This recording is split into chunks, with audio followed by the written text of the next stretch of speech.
So you can't finish your quilt in a day without quilting it. Here is our fall quilt.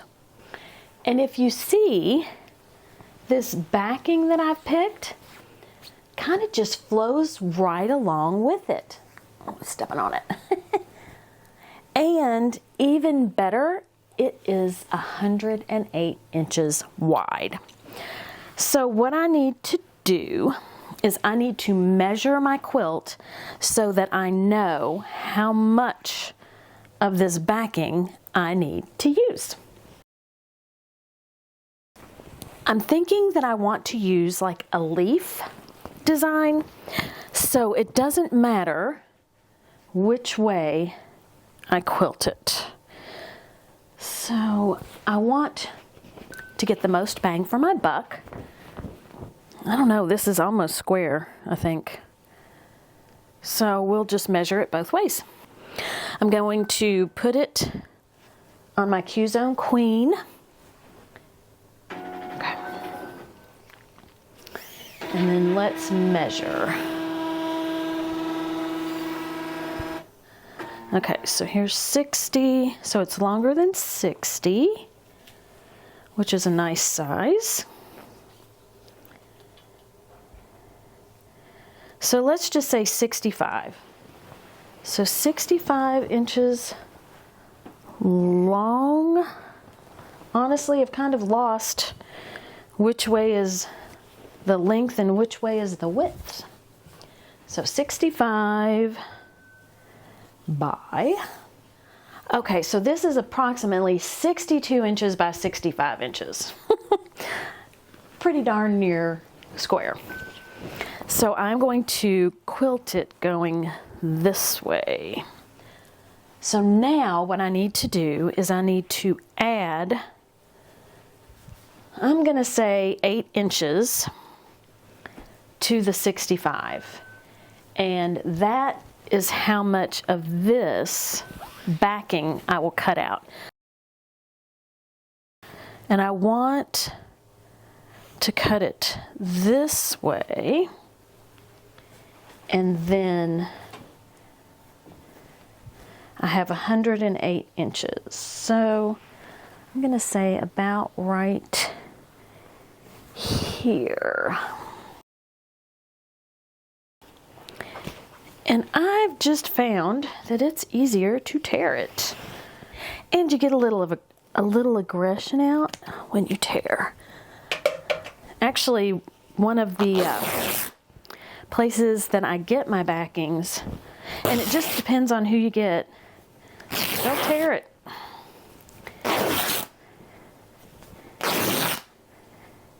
If you're not used to it, it's scary. The only thing I don't like about tearing, and yeah, I don't have that much left, is that the edge is frayed, which in this instance it doesn't matter because the edge will be cut off. But see how it's kind of curled? But it is what it is. All right, so let me take this guy off and load my machine. So the backing goes underneath and up and around. So what I want to see when I load my frame is I want to see the wrong side of the backing. We'll start over here, and what I'm going to do is grab my sew tight and start loading the backing. Okie dokie. I'm gonna push him all the way. Today he's a him, don't know why. Okay, and here I've got kind of a crease, and I will show you what to do with that. Now I am loading it with the selvage edge. So the selvage edge is pretty consistently straight. And then if I have really hard creases, I will just lightly spray with water.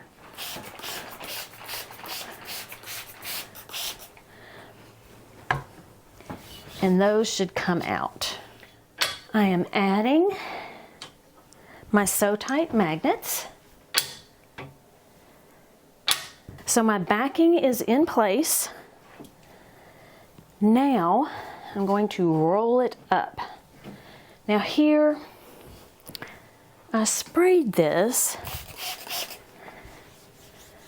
to get any deep crevices out, deep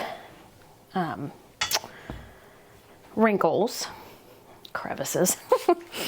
So we should be in good shape. So I'm going to roll it up on the back bar. And as I roll it up, I'm going to try and make sure that these creases are smoothed out.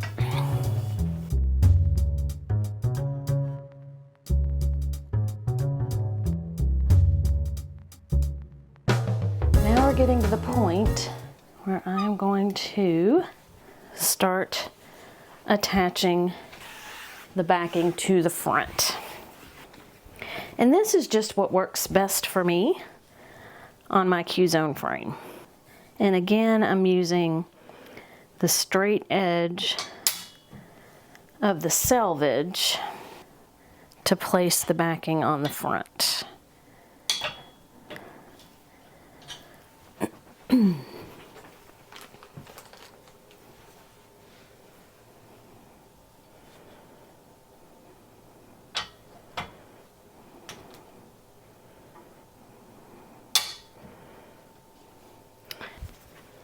So right here, I'm not sure you can see it.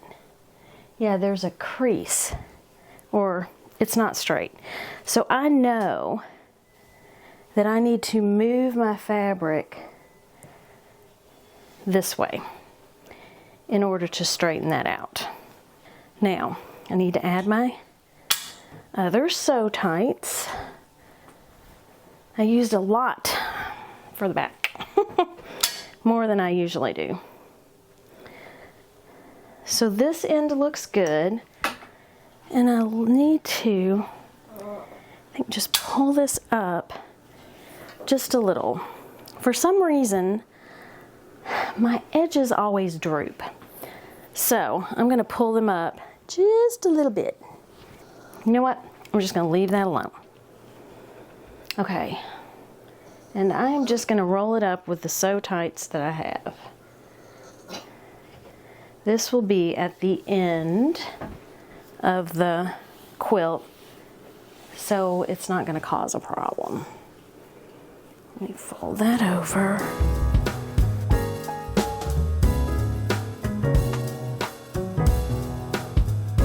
So I'm going to smooth this out.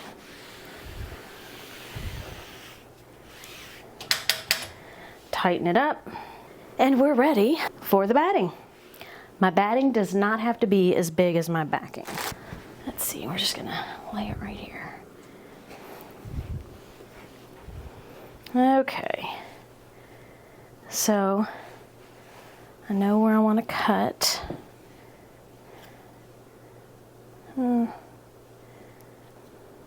Nope, these are not the scissors to cut batting with.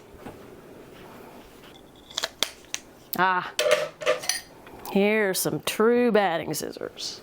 They're not really, but they do cut batting well. Okay. Oh yeah, much better.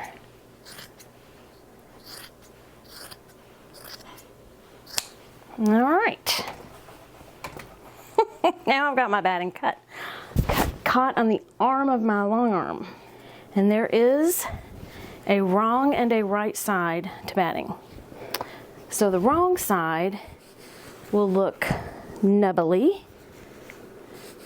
It's still smooth, but the right side will look even smoother.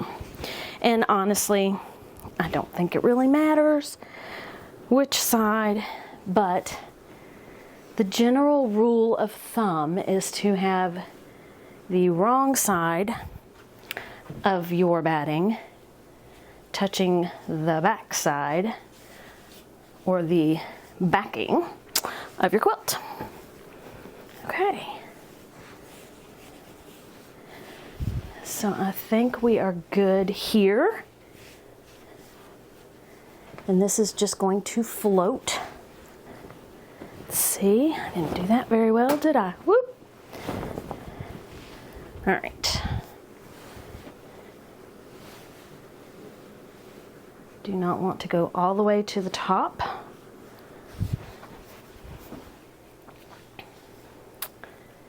And here we've got our quilt sandwich on the Longarm.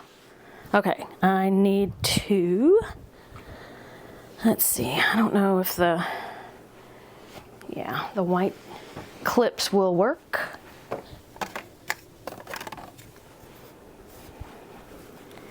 To secure, and it is best for me to put these on before I start sewing so that I don't have an issue, because if I put these on after or while this is quilting and I push, I can cause the stitch to go askew. Ask me how I know. Oh, okay, it was off. I am also going to adjust the height of the bar. Oh, look, I did have more magnets. They were hiding on the bottom of the back bar. Okay, so there's well over fingers width in the back. So I want to lower this back bar, and as we get further along, we will raise it. And I also want to put my clips on. Now this front, I'm going to raise it just a little. It looks a little bitty bit low, not much. And I have to do that on both sides. Say hi. Oh, she's kicking. Okay. You say hi? Yeah. See if she wants to get back up on the bed. For the bobbin, I have been using Deco Bob. And normally I use a gray, but since the back of my quilt is yellow, I'm going to use a cream color. I need to pick what color thread. And this is not my normal color scheme. So I've got this, it's really a sample of Wonderfill Fabulux 40 weight 3 poly, and it's 500 yards. This is a Madeira, and I've used Madeira before and had good results. Now I have to find where it starts. Okay. Whew. So what you do, or what I've been told, is you put a pile of thread on your quilt and you pick which one you like the best. Now this is a heavy, more of a heavy thread. Let's see, what weight is this? This is a 40 weight. Okay, so they're both the same weight, but this thread looks more fine to me than this thread. And I kind of like the way the Madeira blends in.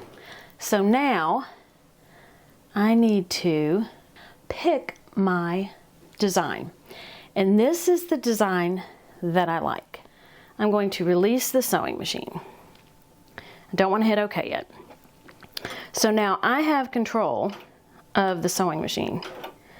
So I'm going to pull up my bobbin thread, and I want to make sure that I like my stitch.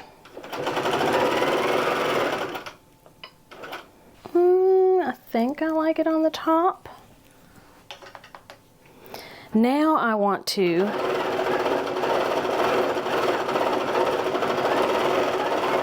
test.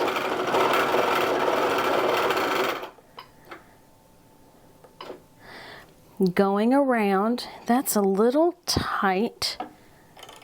I may loosen that a bit, and I also want to check my tension and make sure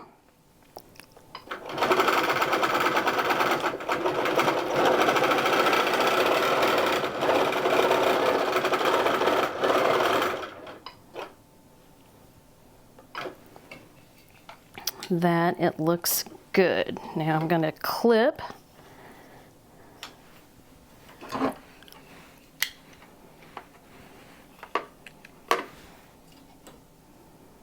Make sure I've got my other side clipped. Here is the first of my testing. And if you can see, this is gathered and it's a really, really tight stitch. And then if you look on the back here, you can see eyelashing. The eyelashing looks almost like perfect stitches, but that's not what it's supposed to look like. So then if we move up, here you see this is much smoother, not bunched up. And if you look at the back stitching, it looks really good. Hopefully you can see that. Let's see if I can zoom in a little more. So hopefully you can see that this, well, and maybe it's best that you can't see because it almost blends in, but there is no eyelashing. So now I am ready to quilt my quilt. I also basted the edge, and you can see that right here. I didn't actually use basting stitches, I just used regular stitches so that if my foot were to get caught out here and come over the fabric, it will just go right back over. It won't pull the fabric, or if the basting stitches were further apart, it won't catch one of those basting stitches and make a mess. I'm gonna hit sew.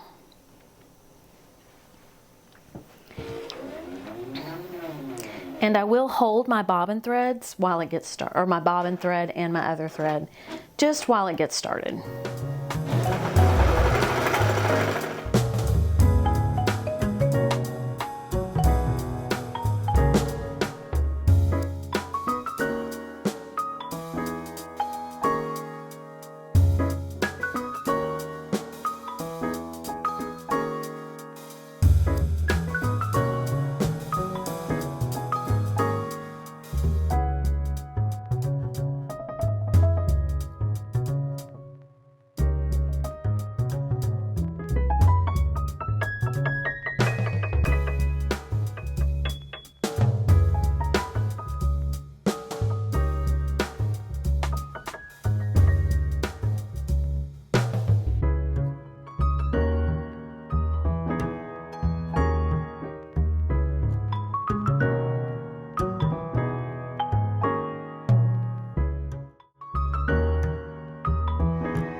This quilt is quilted. So I'm going to cut it off like I usually do. Okay. Yay! All right, I'm gonna pull this down. So I'm gonna pull it off. How pretty is this? So pretty. Let's see if you can see the design on the back. But you know what we're gonna do? It is a beautiful fall evening. So we are going to take this outside so you can get a good look at it in the sunlight. Let's trim the sides a little.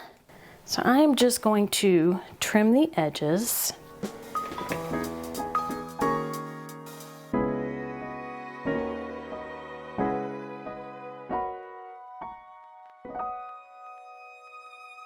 So you are joining me for a lovely sunset in my yard.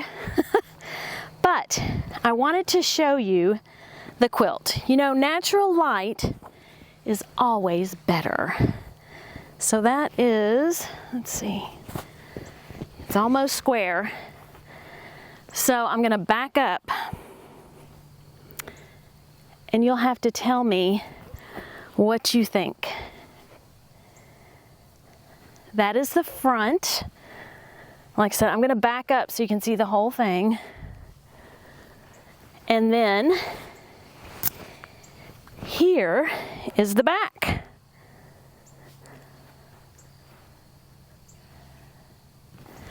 So what do you think?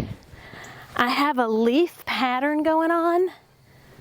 It's kind of hard to see because this stitch kind of fades in, but let's see. So here you can see my arm's getting tired. It's hard to hold it up. Let me see. Let me get something that's kind of white. Okay. So here, I don't know if you can see it. I'm trying to see if you can see the leaf pattern. It's in browns. And there's a leaf here. Let's see, there's an acorn somewhere. I'm hoping you can see it better than I can. Let's see. Here's some fabric that's a little lighter.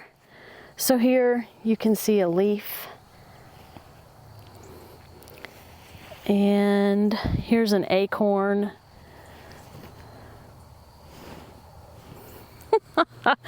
Oh, maybe you can see it there. Anyway, I thought it would be fun to show it off out in the wild. And is there anything more rustic than a fence? I don't think so. So let me see. I want to do this the right way. Now I haven't bound it yet, but how awesome is this quilt?